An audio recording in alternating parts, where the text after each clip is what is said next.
What's up, guys? Welcome to Words Matter. This is not content. This is a conversation. And today the conversation is with one of my best friends. She is an entrepreneur for like 350 years, over 3,000 different platforms. She has done everything, and everything she does, she's successful. It's a bit annoying. She has now landed as a business coach and a self-development coach through the medium of human design, specifically for women entrepreneurs. I couldn't be more proud of you. Ladies and gentlemen, Miss Lindsay Jackson. Why, thank you guys so much for having me. Yep, I am Lindsay, and I have started a new business called Aligned by Design. And what it really focuses on is creating alignment within yourself through the methodology of human design. Human design is a principle that is taught using a lot of ancient wisdom and different methodologies like chakra alignment, astrological birth charts, the Kabbalah, the I Ching, and a lot of other different disciplines to basically create an all-in-one human map of how we are meant to move through the universe and ultimately feel fulfilled and happy, successful in all of these different things. And so throughout my life, I have started a lot of businesses. I have sold a lot of businesses. I have failed quite a few businesses. And in using human design now, I am looking to create a space for women to reach their absolute fullest potential, not only with my experience that I've gained through being an entrepreneur, but an actual like scientific method to help them realize their innate talents, abilities, and strengths, and knowing that they were born with literally everything that they need to be successful and happy. We just have to figure out what that is and point it in the right direction.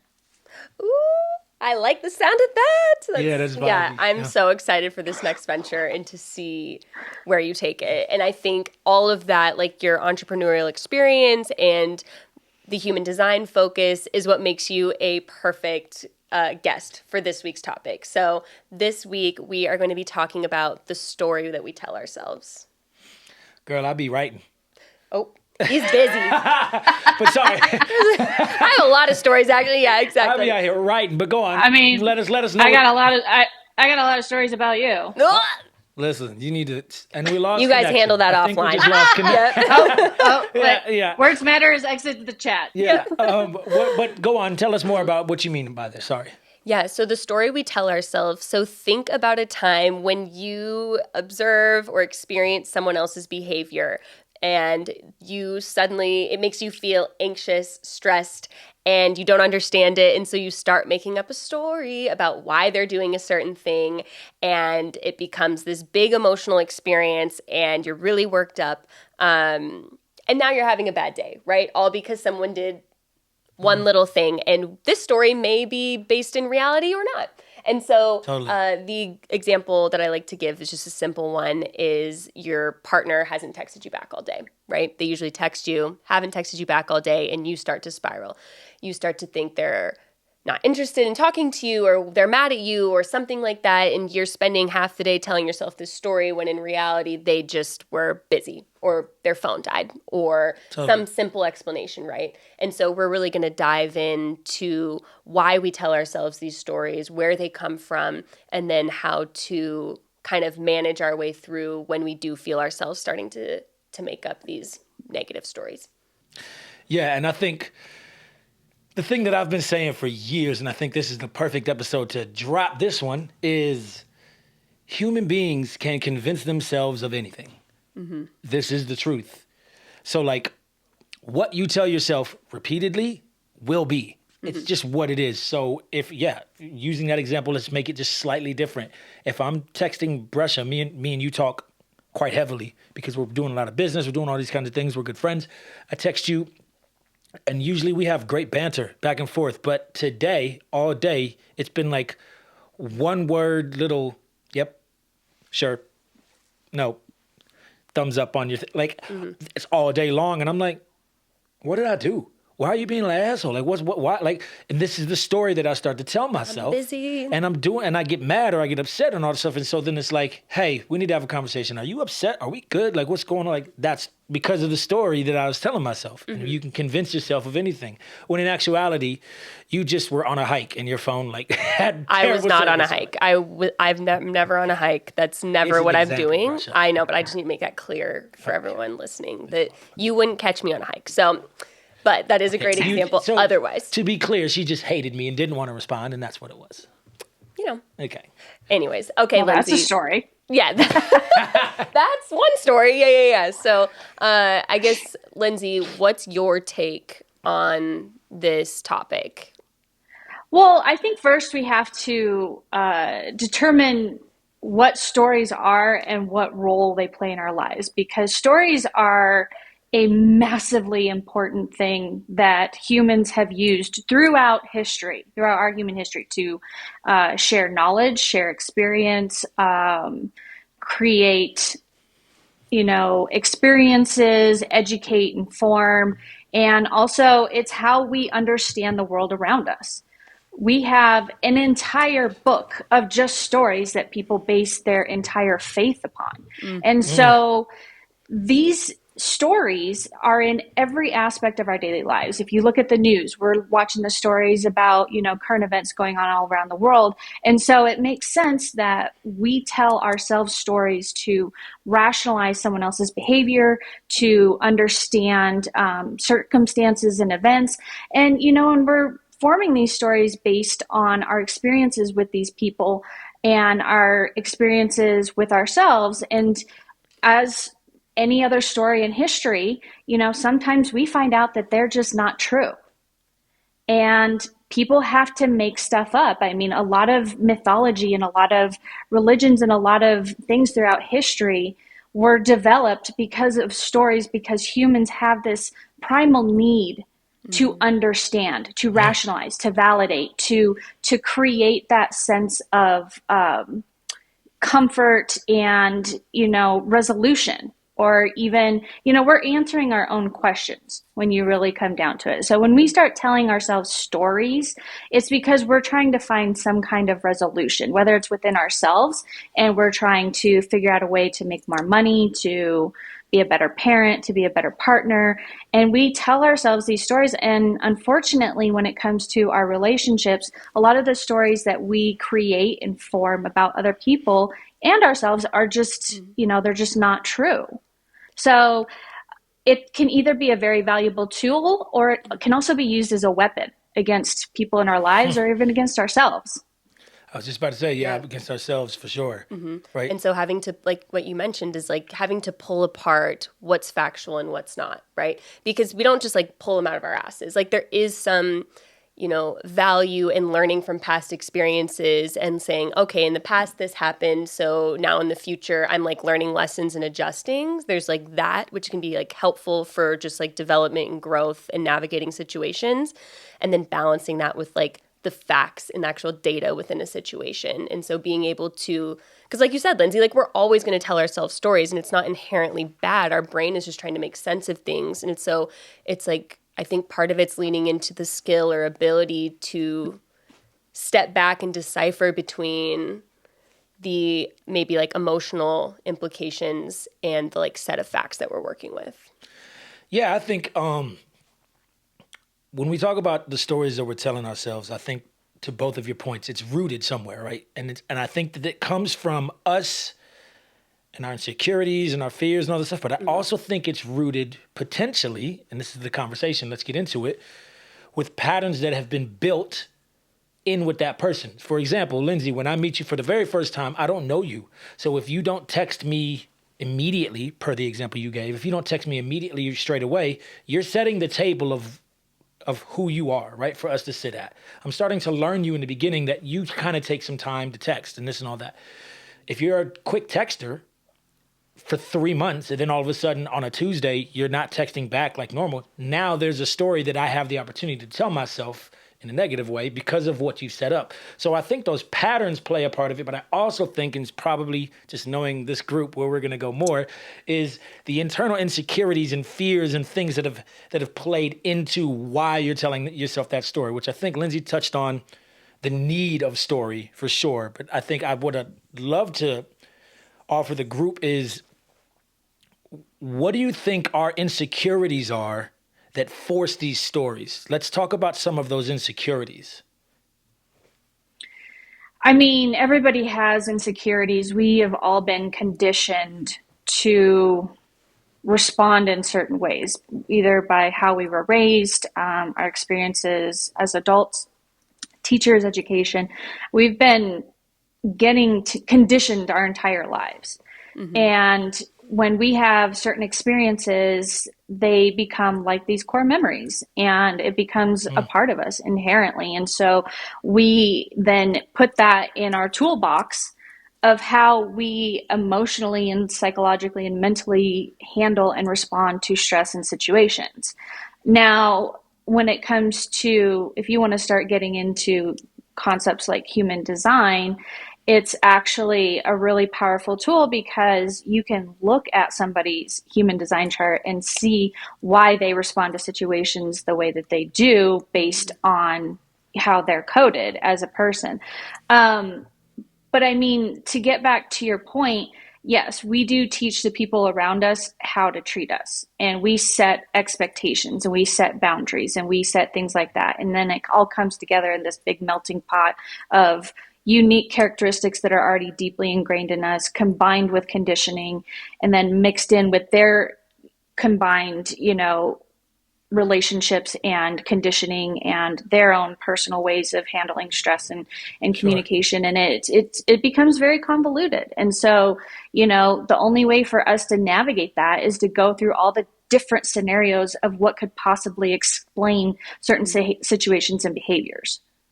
Okay, Lindsay, help us with this one. So we have two people who are experiencing the exact same scenario, but have two different human design charts. Can you give us an example of how the story they may tell themselves would be different based off of their unique human design? Yeah, so human design, we're humans are energetic beings.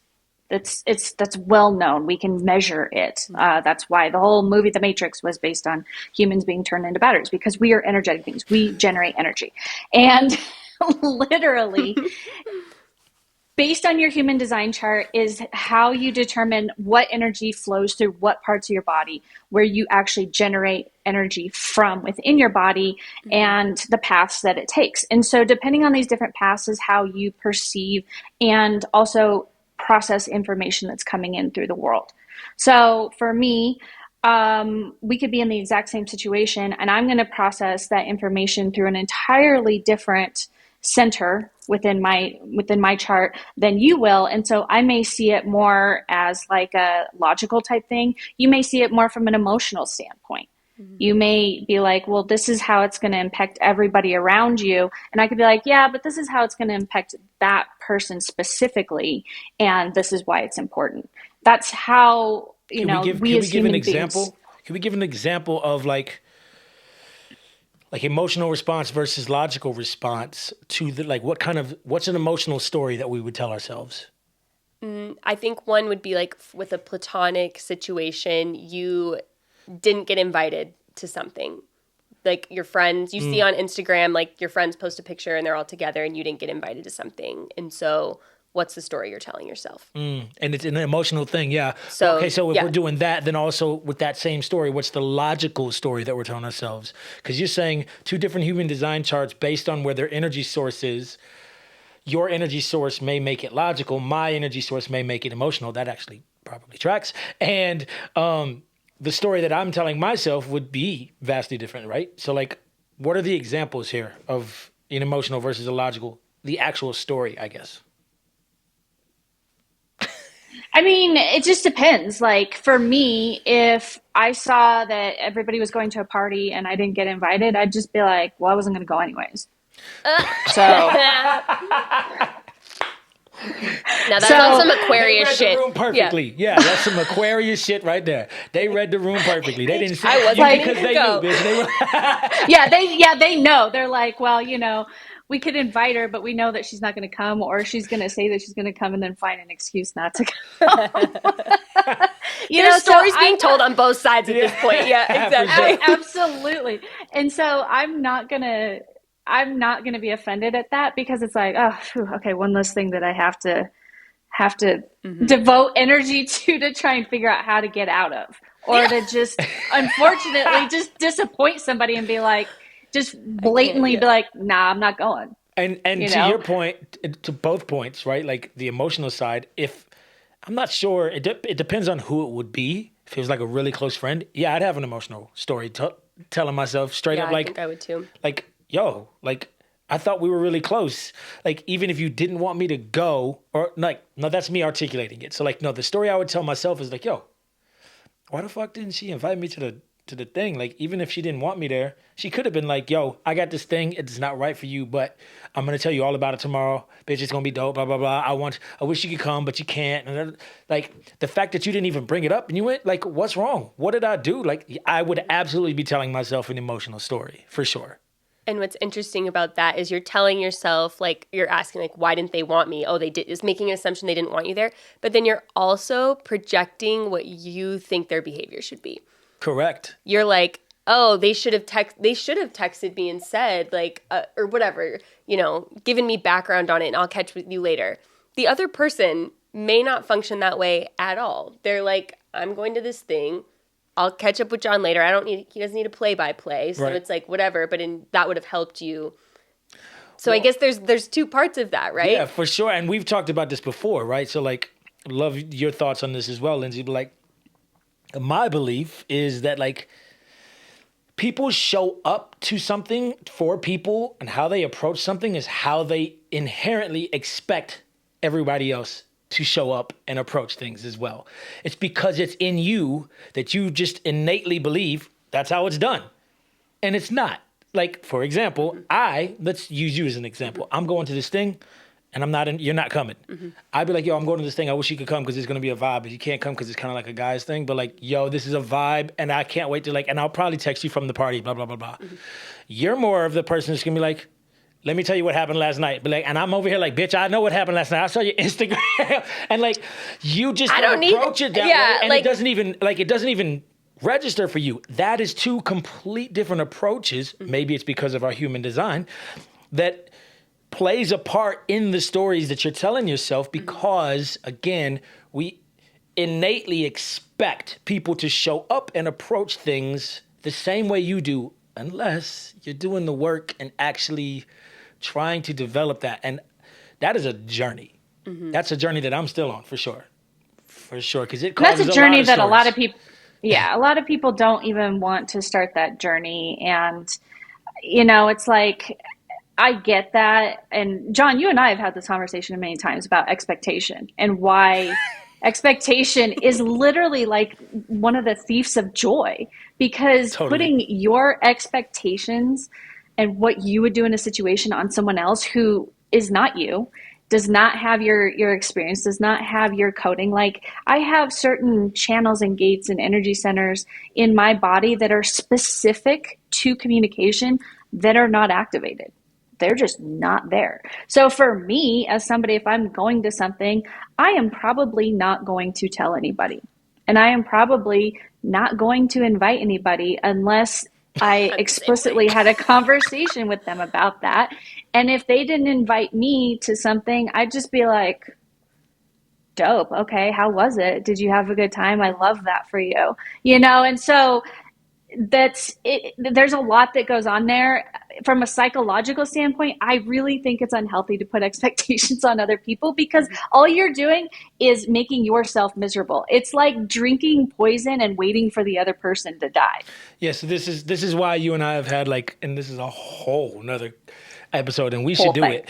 We should absolutely do this episode that we're talking about now, which is expectations. I don't disagree, but I don't fully agree. There's definitely expectations are great and should be involved in conversation and communication and relationships and all. I absolutely, because it offers a depth and an opportunity. There's so many, we can get into it another time. I saw both of y'all's ass. So yeah, we'll set up another episode for this one for sure. And I'll just go ahead and win that goddamn argument right there.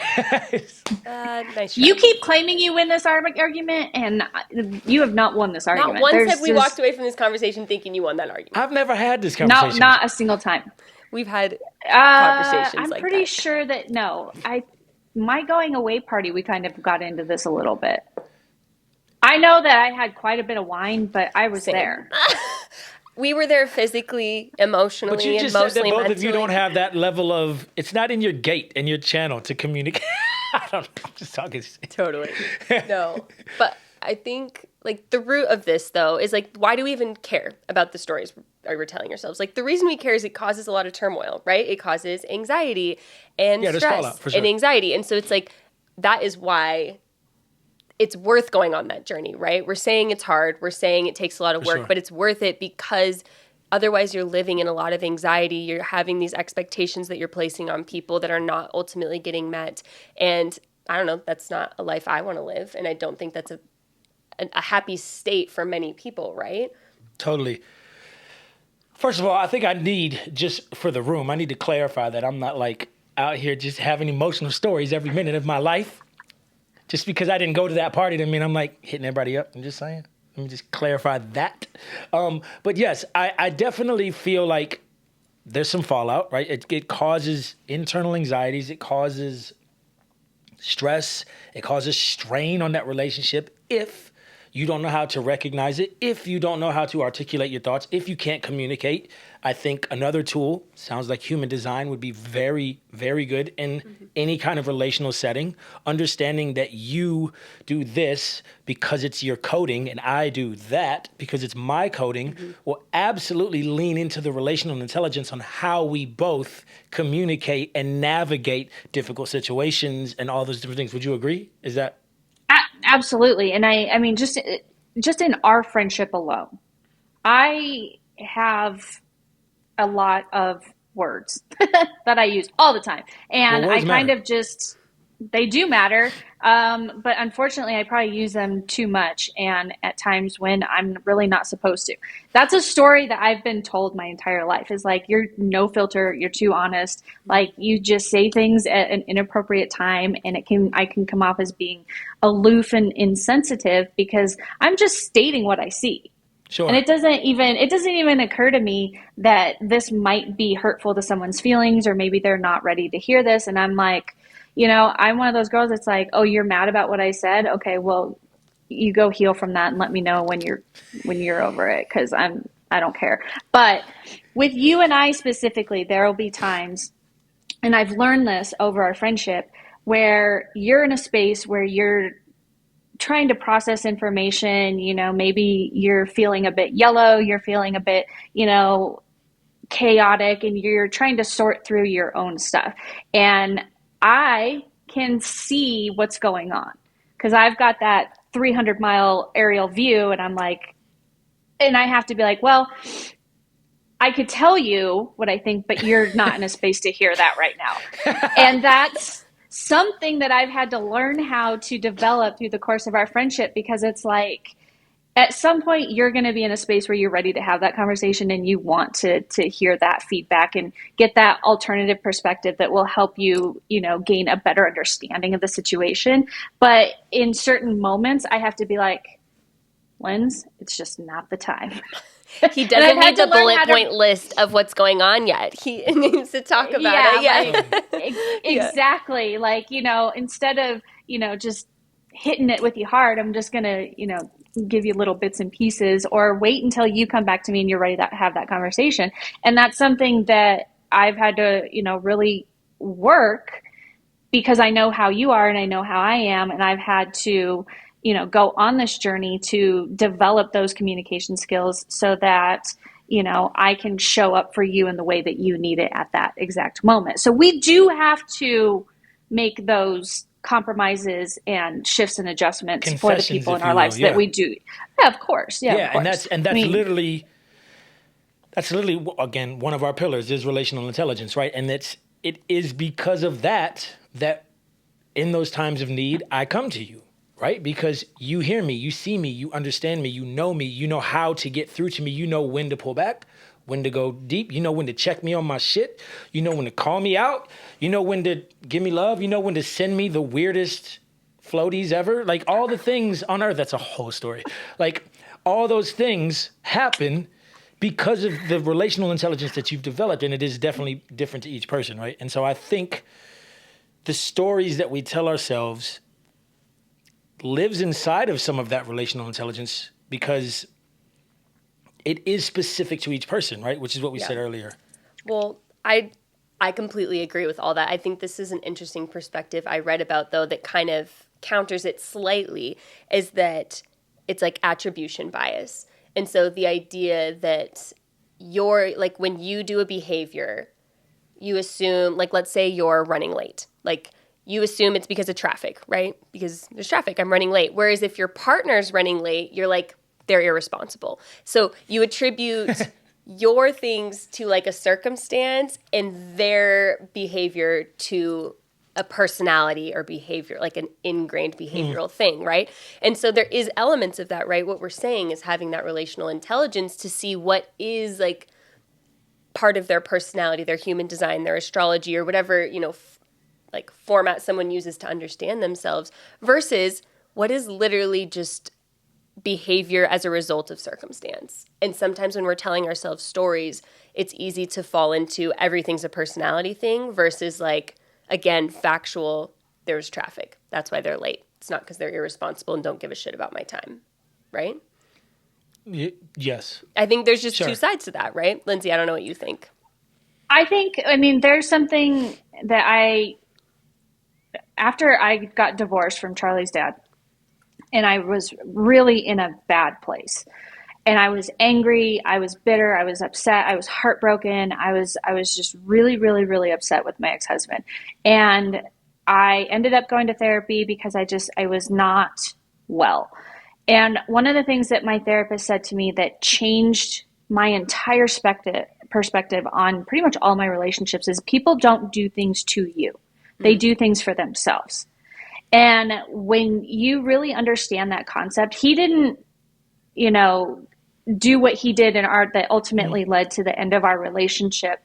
He didn't do that to me. He was doing that for himself because there was some part of himself that needed what he was doing and how he was acting and the behaviors that he was engaged in that was fulfilling some part of himself that unfortunately our relationship was not fulfilling. And although I was a casualty of those behaviors, he didn't do that to me. He didn't say, wake up one morning and says, you know what, I'm going to really just fuck Lindsay over and just break her heart and, just completely level out her whole life. He didn't wake up to do that and it wasn't malicious. He's like, he had his own needs that he was meeting. And unfortunately, it ultimately led to us figuring out that our lives were no longer aligned and that relationship was no longer sustainable.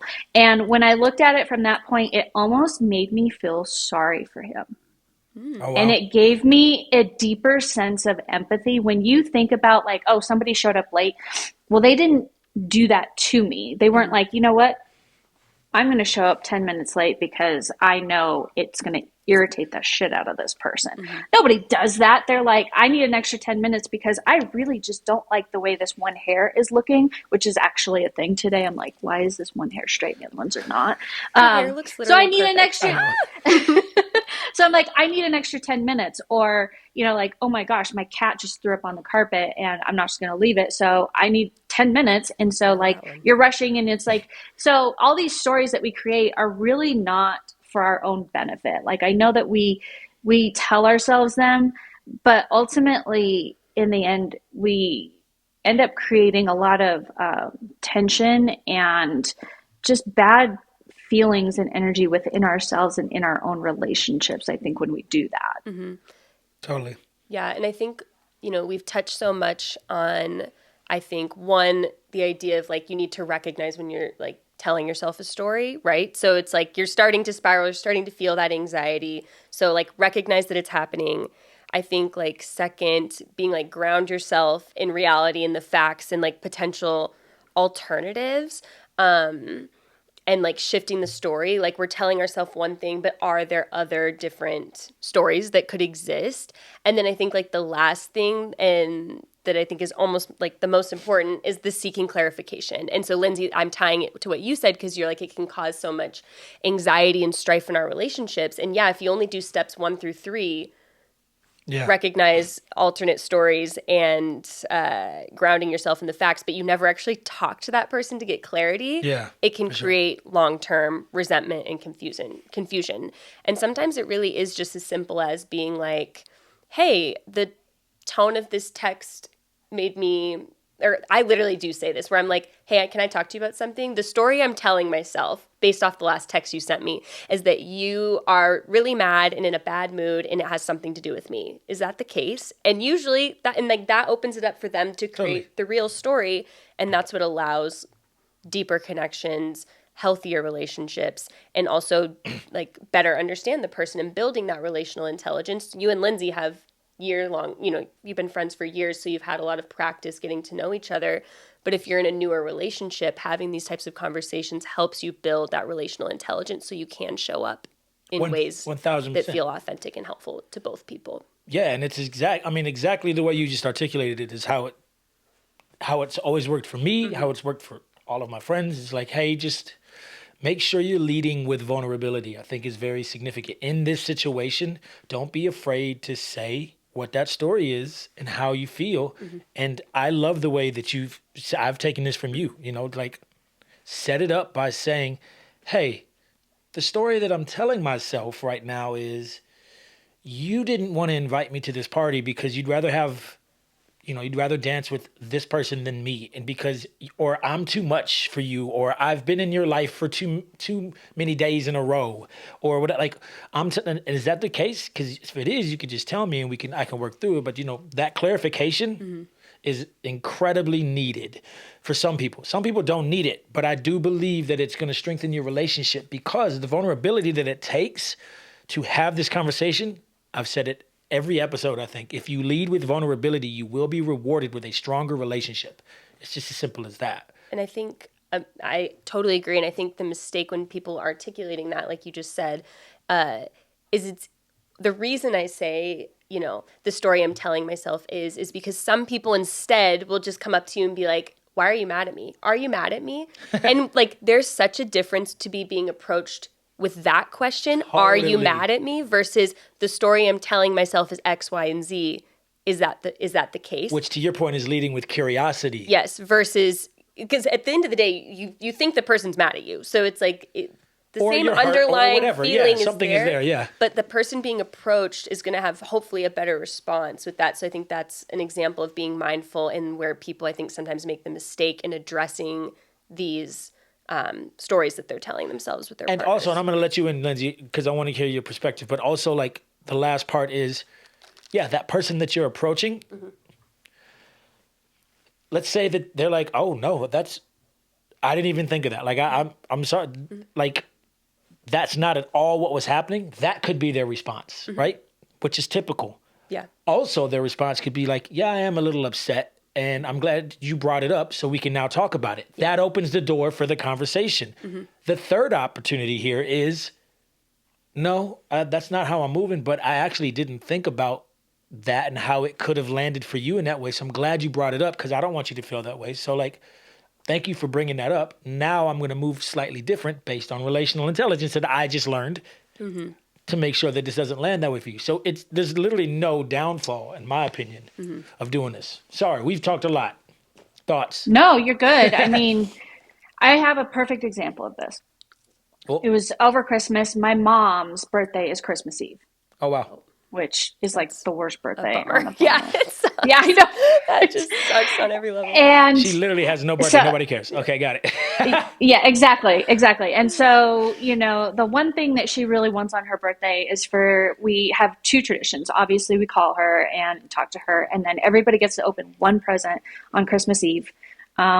Because it's kind of like it's a birthday present, but it's, so everybody gets to pick one of their Christmas presents and open it. And it's just one of our traditions. Well, Charlie was here over Christmas. My eldest daughter was down in Vegas with her dad. And, so Charlie and I get up, we FaceTime my mom, everything's good, da da da da da. We FaceTime my oldest daughter.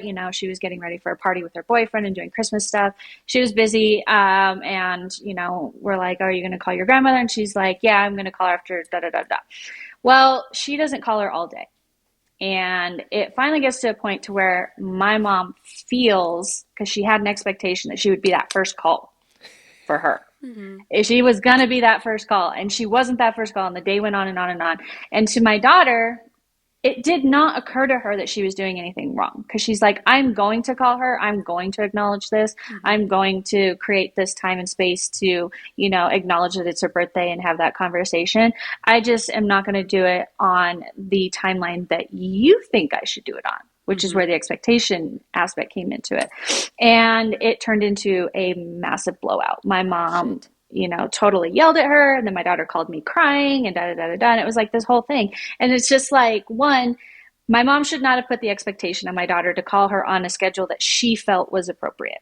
Mm-hmm. But at the same time, my daughter also needs to be more aware of how her oblivious just existence to everybody else around her makes people feel unimportant. Mm-hmm. For sure. And so there is some, discussion that had to happen there where it's like, Riley, I know that you're just going about your business and it doesn't even occur to you that you're making someone feel this way, mm-hmm. but you also have a very unique ability to make the people who love you and care about you feel unimportant because you're just so unaware of how, how you're moving is affecting other people. And then also on the other side with my mom, I'm like, listen, you're being too fucking sensitive. Okay. She said she was going to call you.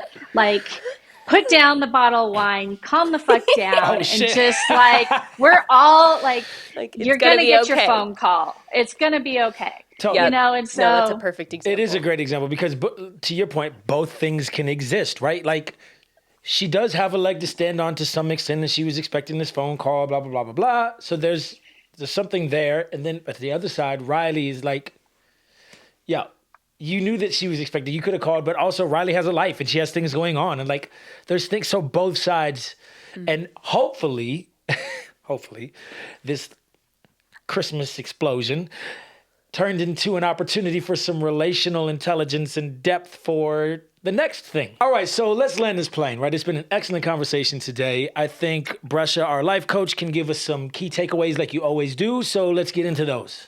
Yeah, I think what I want people to take away from the conversation today are kind of the actionable tools or thought processes that they can use when they're starting to recognize that they're telling themselves a story. So obviously step one, just noticing the narrative, noticing that you're telling yourself the story. Second is, again, grounding yourself in the facts, in the reality, starting to decipher what part of this story is coming from an emotional place from me versus what's actually happening in reality, and starting to then come up with other potential narratives that might be more neutral or positive, right? Sure. And so offering a couple different perspectives based off those facts, assuming positive intention, etc.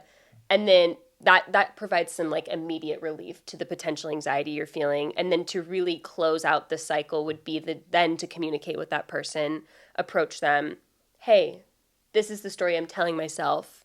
Is this correct? Or can we talk about this? And hopefully finding some sort of resolution. So I think the better you can get at working through that process, when you're starting to feel that spiral, that anxiety, that storytelling, you'll find yourself building stronger relationships and feeling more at peace. Love that. Yeah, I agree with everything you just said. And I think those are key things to take away for sure. Yeah, for sure. And so, Lindsay, anything to add here at the end for our listeners, what they should take away? Yeah, I mean, obviously we're all unique individuals and beings, and we've talked about specific examples of, how people are in certain situations and they see it from one perspective and a different person sees it from a completely different perspective. So it's important for us as human beings to recognize that we are always going to tell ourselves stories, whether they're about us or other people or situations. And it's important that we don't just move through the world as these, bulldozing, energetic bullies, but approach these situations with a certain amount of vulnerability to, create conversations to actually get that clarity and to sure. provide that resolution that we as human beings, that's the whole point of us telling stories, is to create resolution and understanding. But without involving other people in the conversation, like you said, Brescia, there's no way for us to do that, because we're just creating narratives on our own and then sticking in them and being stubborn about it, and it doesn't actually help anybody along the way. Yeah, clarity is a cure, Yeah, that's right? great. Clarity is a Yeah. cure. So seek your clarity and do it conversationally and have candor with kindness and lead with vulnerability. It's as simple as that, and have those conversations. The story that I'm telling myself today is that these are two of the most influential and important people in my life, and it has been a joy to have you guys today together, all in the same room, kind of in a way, digitally. This is Words Matter. It is not content. It is a conversation, and we want to again thank Lindsay Jackson for showing up. And yeah, Until next time. till next time. Thanks, guys.